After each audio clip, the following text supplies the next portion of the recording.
انسانی دل کے سکون اور سلامتی کا باعث و سبب بنتا ہے، لہذا انسان کو توجہ رکھنی چاہیے اپنے مالک کی طرف۔ اگر سلامتی چاہیے تو یہ سمندر میں آپ اور میں غوطہ زن ہے، اس ذریعے سے سلامتی نہیں، ہر طرف سے سلامتی جب مل سکتی ہے جب انسان کوشش کرے دنیا میں وہی طریقہ اختیار کرے جو طریقہ اصحاب محمد رسول اللہ نے اختیار کیا۔ بات سمجھ آئے تو اپنے جاگنے کا ثبوت دیتے رہیں گے، آپ دیکھیں گے کہ میں کس طرح چلتا ہوں۔ صحابہ فرماتے ہیں فرشتے، نوری، ملک مقربین بہشت برین سے سپیشل برتن لائے۔ توجہ کرنا، میں صحابہ کی عظمت پہ دلیل دینے لگا ہوں۔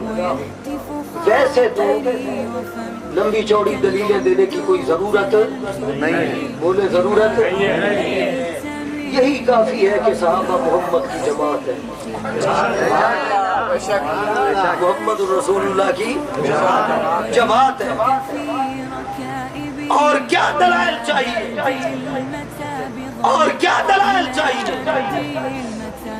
صحابہ کی عظمت پہ دلائل دیتے ہوئے تو راتیں بیت جائیں۔ قرآن میں نظر کرو، دشمن صحابہ کو قرآن اس لیے پسند نہیں ہے کہ قرآن کے ہر کونے میں، قرآن کے ہر شعبے میں، قرآن کے ہر حصے میں تو جو ہے آپ کی میں بات کرنے لگا ہوں، اگر سمجھ آئے تو اپنے رب کی تعریف دل سے کریں گے اور سبحان اللہ کہیں گے۔ دشمن صحابہ کو قرآن قبول نہیں، دشمن صحابہ سے قرآن برداشت نہیں ہوتا۔ اس کی وجہ کیا ہے؟ میرے ناقص تجربے اور ناقص علم میں یہ بات آتی ہے، میرا شوق یہ بتاتا ہے، میری طبیعت اس جگہ پہنچتی ہے، میں سفر کرتے کرتے عظمت صحابہ کو دیکھتے ہوئے اس معاملے پہ یہ تبصرہ کرتا ہوں کہ قرآن ہے تو رب کی کتاب، محمد رسول اللہ پہ اترا، لا ریب کتاب ہے، پھر برداشت کیوں نہیں؟ لا ریب کتاب ہے، پھر اس کو برداشت کیوں نہیں کیا جاتا؟ لا ریب کتاب ہے، پھر اس سے دشمنی کیوں؟ لا ریب کتاب ہے، پھر اس کو پیٹ کیوں؟ لا ریب کتاب ہے، پھر اس میں شک کیوں؟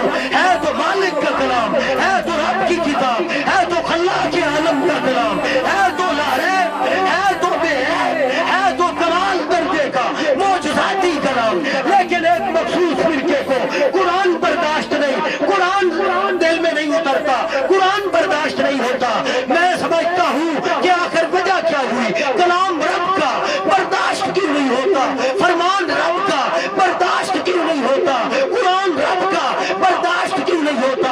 اترا محمد پہ برداشت کیوں نہیں ہوتا؟ صادق نے پڑھا برداشت کیوں نہیں ہوتا؟ امین نے پڑھا برداشت کیوں نہیں ہوتا؟ جب میں نے یہ سفر طے کرنا شروع کیا تو مجھے یہ معلوم ہوا کہ دشمن صحابہ کو قرآن اس لیے برداشت نہیں کہ قرآن کے جس شعبے میں دیکھو اللہ کے عالم نے محمد کریم کے صحابہ کی تعریف کی۔ سبحان اللہ۔ یؤمنون بالغیب کون ہے؟ ایسے نہیں، ایسے نہیں، یہ ٹوٹے دلوں سے صحابہ کہنا یہ مزہ نہیں دیتا۔ اللہ اللہ، اپنے وجود کی ساری توانائیاں لگا لو۔ میں کہتا ہوں توجہ ہے کہ میرے رب کے قرآن کی رونق صحابہ تھی، اس لیے ابتدا میں ذکر صحابہ کی۔ سبحان اللہ۔ ابتدا میں ذکر صحابہ، ابتدا میں ذکر صحابہ۔ اللہ اللہ، بات سمجھ آ رہی ہے؟ اب میرے ساتھ بولیں کہ صحابہ تاکہ ایمان تازہ ہو اور سلامتی کے اثرات محسوس ہونے لگے، سلامتی کے اثرات محسوس ہونے لگے۔ یؤمنون بالغیب کون؟ یقیمون الصلاۃ کون؟ مما رزقناہم ينفقون کون؟ والذین یؤمنون بما انزل الیک یہ کون؟ وما انزل من قبلک یہ کون؟ وبالآخرۃ هم یوقنون کون؟ اولئک علی ھدی من ربہم کون؟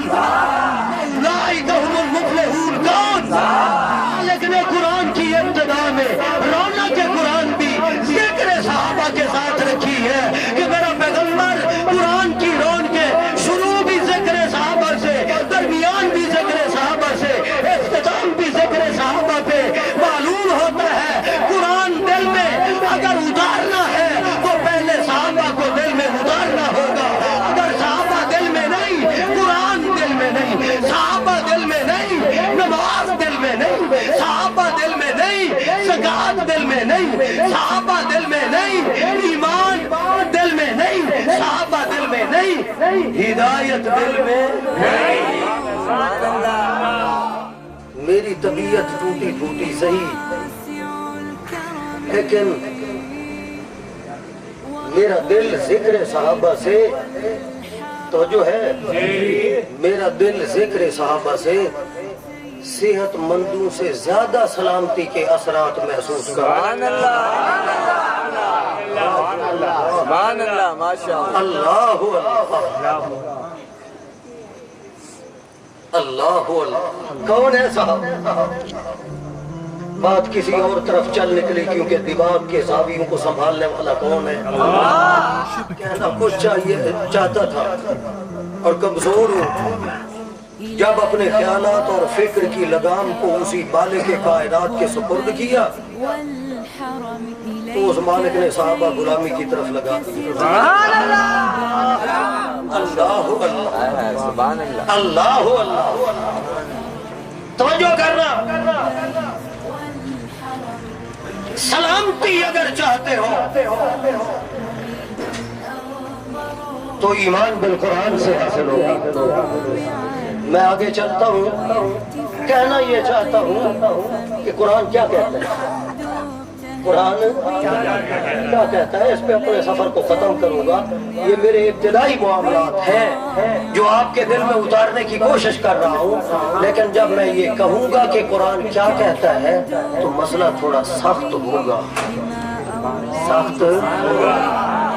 قرآن قبروں سے ہٹائے گا، قرآن قبروں سے، قرآن مردوں سے، قرآن مخلوق سے ہٹائے گا، قرآن مخلوق سے ہٹائے گا۔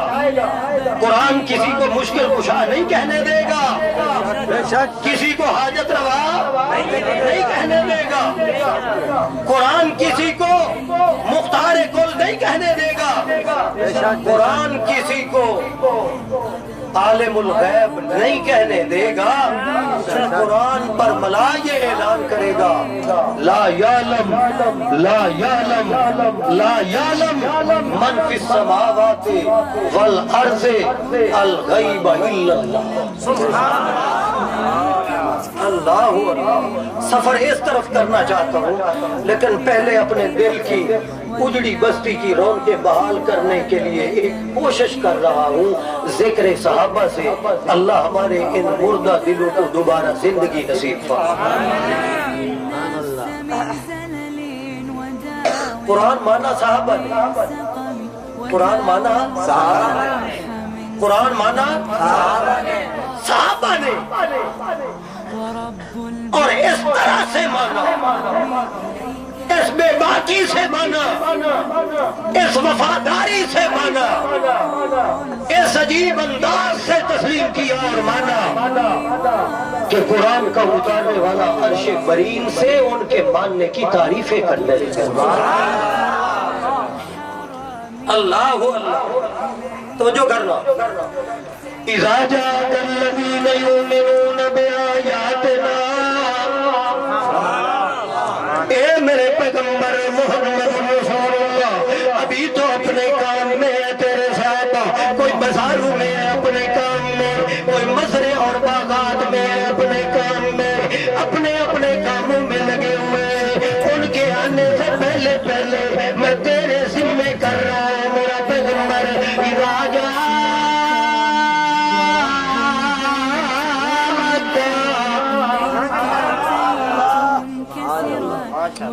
اذا جاء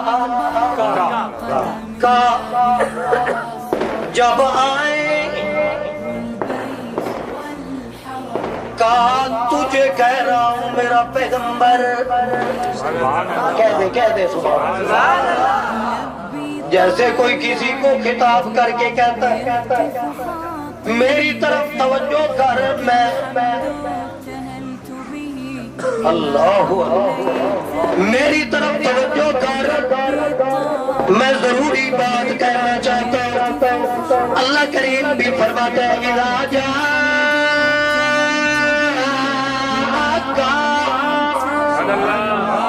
جب آئے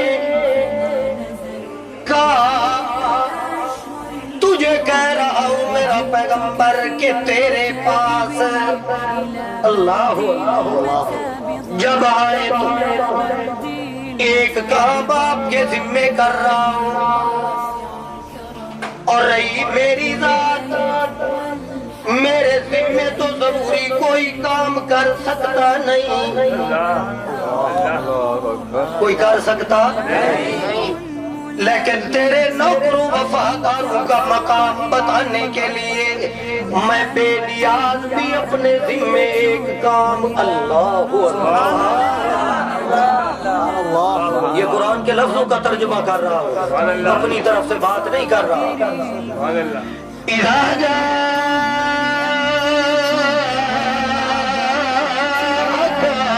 الذين يؤمنون بآياتنا، ایک کام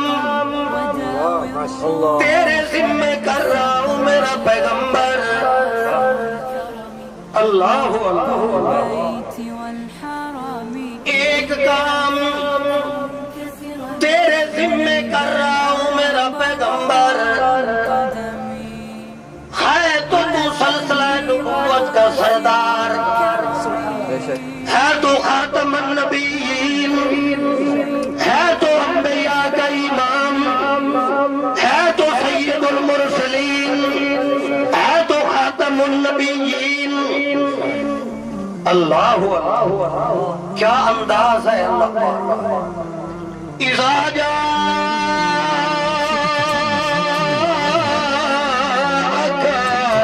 الذين يؤمنون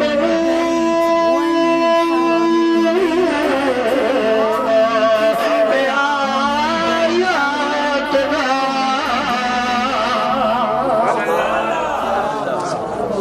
ایک کام تیرے ذمے کر رہا ہوں میرا پیغمبر، آئے تو نہیں ابھی تک تیری مجلس میں، لیکن آئیں گے ضرور۔ نہیں سمجھ آئے؟ آخر تیرے نوکر جو ہے سردار کے قدموں میں آئیں گے تو ضرور میرا پیغمبر، سبحان اللہ،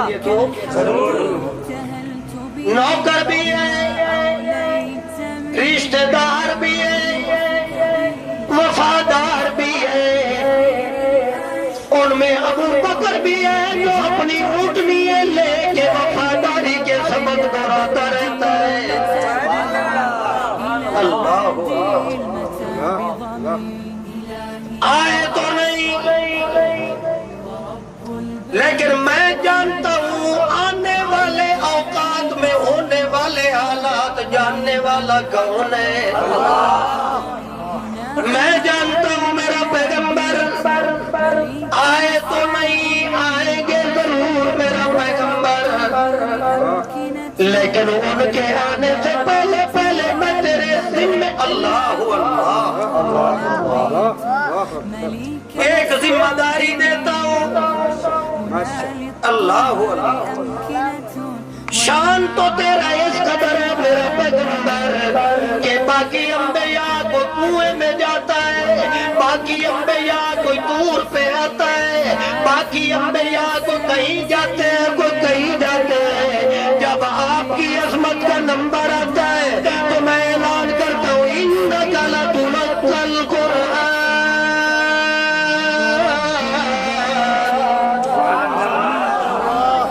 تیرے پاس قرآن آ جاتا ہے۔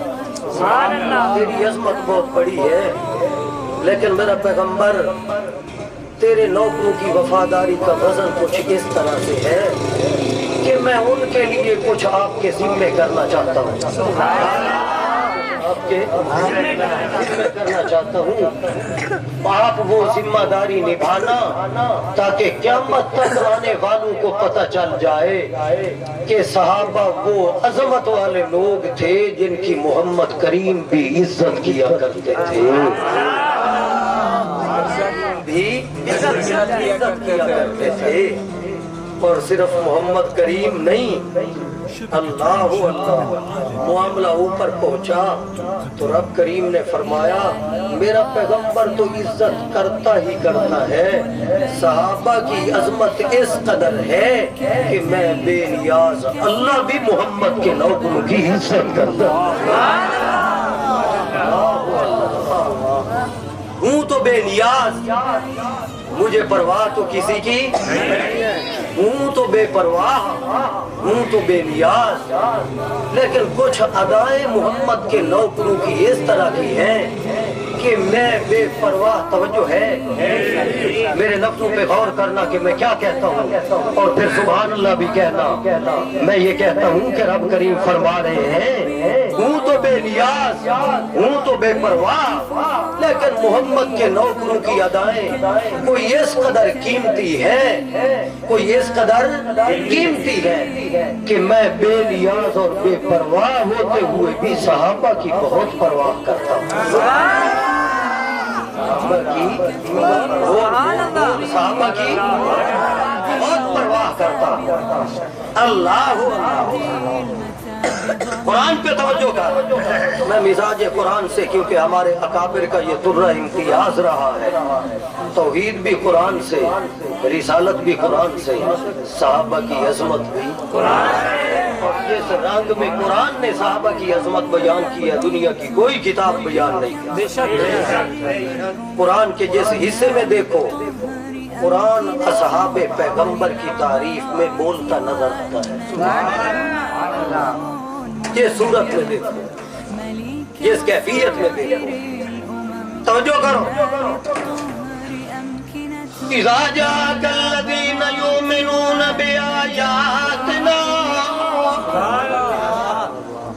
جب آئے میرا پیغمبر، میں آپ کے ذمہ یہ کر رہا ہوں کہ ابھی آئے تو نہیں، جب آ جائے ابو بکر، جب آ جائے عمر فاروق، جب آ جائے عثمان غنی، جب آ جائے علی حیدر جرار، جب آ جائے امیر اللہ اللہ، جب آ جائے امیر معاویہ، جب آ جائے صہیب میرا پیغمبر، جب آ جائے سلمان فارس کا میرا پیغمبر، تو میں ان کے آنے سے پہلے یہ اعلان کر رہا ہوں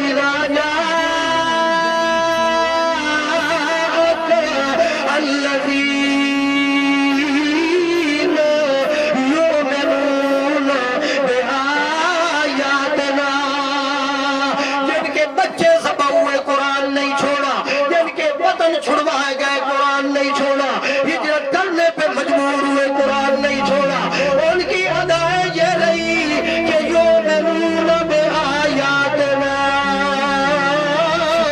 قرآن پہ ایمان رکھا انہوں نے۔ میرا پیغمبر میں آپ کے ذمہ کر رہا ہوں کہ جو ہی آئے آپ کی مجلس میں میرا حکم مانتے ہوئے اپنے نوکروں کا استقبال کرو۔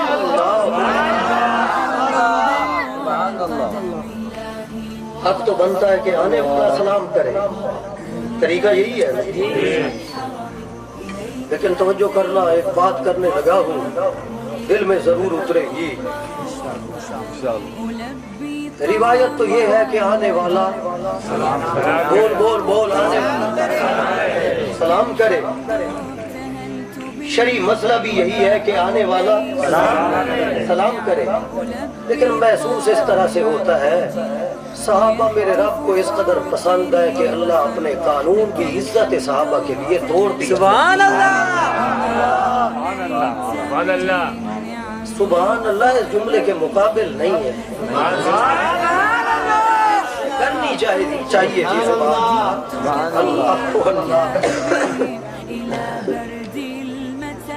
صحابہ کو، صحابہ کی عظمت اس قدر عزیز کہ میں کہتا ہوں کہ ایسا عجیب سا اور لطیف سا پیار ہے میرے پیدا کرنے والے مالک کو محمد رسول اللہ کے صحابہ کے ساتھ کہ جہاں صحابہ کی دل جوئی کا معاملہ آئے، جہاں صحابہ کی تسلی کا معاملہ آئے، جہاں صحابہ کے دل کی سلامتی کا معاملہ آئے تو رب تعالیٰ اپنے قانون توڑ دیتے ہیں۔ صحابہ کی بے چینی برداشت نہیں کرتے۔ چاہیے تو یہ ہے کہ سردار بیٹھا ہے، انبیاء کا امام بیٹھا ہے، بعد خدا بزرگ توئی قصہ مختصر وہ ذات بیٹھی ہے۔ چاہیے تو یہ تھا کہ آنے والے نوکر سلام کرتے، احترام کرتے، وہ احترام تو کرتے ہی کرتے رہتے ہیں، چاہے آئیں یا دور ہوں۔ رب تعالیٰ ان کے اس احترام کی لاج رکھتے ہوئے نبوت کے ذمہ کر رہے ہیں کہ میرا پیغمبر ان کا احترام ایسا لازوال ہے کہ میری قدرت چاہتی ہے ان کی طرف سے احترام ہو اور میری طرف سے سلام ہو، ان کی طرف سے احترام ہو اور میری طرف سے سلام ہو۔ یہ سلام بھی میرے اللہ کے تھے، اور اللہ نے نبی میرے ذہن میں مختلف باتیں آ رہی ہے عظمت صحابہ کے متعلق توجہ کرنا۔ قرآن کا انداز کیا ہے؟ جب جنگ احد میں جس درے پہ صحابہ کو رسول اللہ نے مقرر فرمایا تھا، جنگ جیت جانے کے بعد صحابہ نے وہ درہ چھوڑا، فتح شکست میں بدلی۔ نبی علیہ السلام اندر اندر سے کچھ رنج سا محسوس کرنے لگے، کچھ توجہ ہے، توجہ کرو گے تو قرآن کا یہ نقطہ دل میں اترے گا اور سمجھ آئے گا۔ میں رب سے دعا کرتا ہوں کہ اللہ مجھے آسان انداز میں سمجھانے کی توفیق نصیب کرے۔ اللہ دل ہی دل میں محبتیں کرنے والے رسول اللہ کے دل میں کچھ رنج سا محسوس ہونے لگا، تو عرش برین سے اعلان آیا، بذریعہ قرآن آیا، اعلان آیا بذریعہ قرآن۔ عظمت صحابہ کی دلیل پہ غور کرتے جاؤ کہ رسالت، نبوت اور صحبت کے درمیان اگر کچھ معاملات ایسے ہونے لگے، دل میں کچھ رنج سا پیار کے انداز میں پیدا ہونا لگے، تو اس رنج کو نبوت کے دل سے دور کرنے کے لیے اللہ عرش برین سے قرآن اتار دیا۔ صحابہ کے متعلق رنج نبوت کے دل میں اللہ رہنے، لیکن انداز دیکھنا، میں جس مقام کی طرف نشاندہی کرنے لگا ہوں ضرور آپ اپنے دل میں سلامتی محسوس کریں گے اگر آپ کی توجہ ہوئی۔ جب یہ رنج سا پیار کے انداز میں محسوس ہونے لگا رسالت کو، نبوت کو، تو عرش برین سے اعلان آیا، فاعف عنہم۔ کہہ دو سبحان اللہ۔ صرف یہیں پہ بند نہیں ہے معاملہ، اللہ نے فرمایا فاعف عنہم، میرا پیغمبر، توجہ کرنا، او اہل ذوق صحابہ سے محبت کرنے والوں توجہ کرنا، اللہ نے فرمایا فاعف عنہم، میرا پیغمبر میں آپ سے کہتا ہوں کہ صحابہ کو معاف کر دے، سے کہتا ہوں کہ فاعف عنہم، صحابہ کو معاف کر دے اور درگزر کرے، اور پھر میرا پیغمبر آپ کے ذمہ کرتا ہوں کہ آپ مجھ سے کہیں واستغفر لہم، اللہ تو بھی معافی دے دے۔ یہ انداز وہاں اختیار کیے جاتے ہیں جہاں آدمی صلح کرنے پہ مجبور ہوتا ہے، وہاں اپنے دوستوں کو کہتا ہے تم بھی معاف کر دو، میں بھی معاف کرتا ہوں۔ اللہ کریم نبی علیہ السلام کو فرماتے ہیں میرا پیغمبر آپ کے اور صحابہ کے درمیان رنجشیں میری قدرت سے برداشت نہیں، میرا پیغمبر آپ کے دل میں نوکروں کے بارے میں رنجش یہ مالک برداشت نہیں کرتا۔ میرا پیغمبر میں اعلان کر رہا ہوں کہ صحابہ کے متعلق اپنے دل میں سلامتی ہی سلامتی، رنجش کا ایک ذرہ پوری زندگی نہ آنے دی۔ سبحان اللہ، سلامتی ہے کہ نہیں؟ سبب ہے ایمان بالقرآن۔ سبب کیا ہے؟ ایمان بالقرآن۔ اللہ اذا جاءك الذين يؤمنون بآياتنا فقل سلام پیغمبر جو ہو رہی ہے اللہ کریم کی طرف سے، میں اعلان کر رہا ہوں میرا پیغمبر، فرض کروں تو اپنی مرضی سے، ذمہ کروں تو اپنی مرضی سے، ڈیوٹی لگاؤں تو اپنی مرضی سے، جیسے حکم ہوتا ہے کہ سجدے پر وقت کرنے ہیں میرا پیغمبر، کہ ہم کرنا ہے میرا پیغمبر، ثنا کرنی ہے میرا پیغمبر، زکات دینی ہے میرا پیغمبر، سجدہ بھی ذمہ داری، رکوع بھی ذمہ داری، قیام بھی ذمہ داری، زکات بھی ذمہ داری، جیسے یہ ذمہ داریاں بیجیاز اللہ کی طرف سے آپ کے ذمہ کر دی گئی ہے میرا پیغمبر، ایک اور ذمہ داری بھی آپ کے ذمہ کر رہا ہوں میرا پیغمبر، تاکہ رہتی دنیا تک لوگوں کو پتہ چلے کہ نماز کی فرضیت بھی ذمہ داری اور عزت صحابہ بھی